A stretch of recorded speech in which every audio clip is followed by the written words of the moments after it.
Good afternoon, Mr. CNO.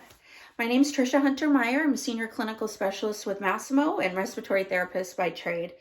Thank you so much for agreeing to meet with me today. I know you have only have a few minutes, so we're just going to jump right in.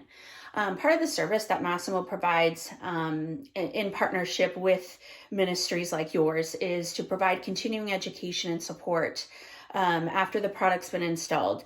So we meet with the leaders all the way down to the frontline workers to ensure that they have, the support they need to be successful with Masimo products and technology.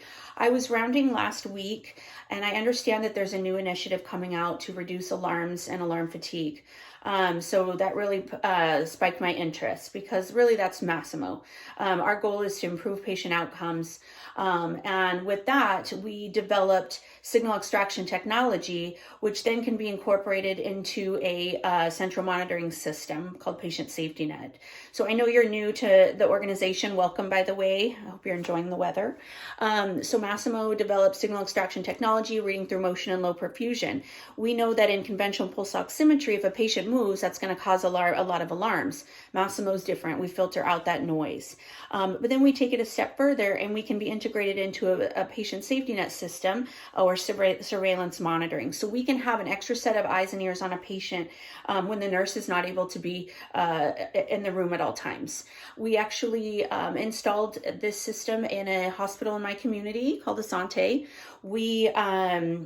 And this is where my family goes, and I know that they're safe, that they're being cared for with the best technology and having that surveillance monitoring. So if something does go wrong, that the nurses are notified. But then I also have my nurse and respiratory therapist friends working at Asante. So they are not inundated with these alarms and experience that alarm fatigue that has become such a problem in healthcare today. With that being said, how we got to where we are now with Patient Safety Net at Asante is our CNO, Vicki Huber, met with Asante. They were, like you guys, did not have capital funds, but we were able to work an agreement out to be able to provide the system through usage agreement. And we can talk more about that at our next meeting that we have scheduled next week with the RVP and Vicki. So thank you again for agreeing to do that.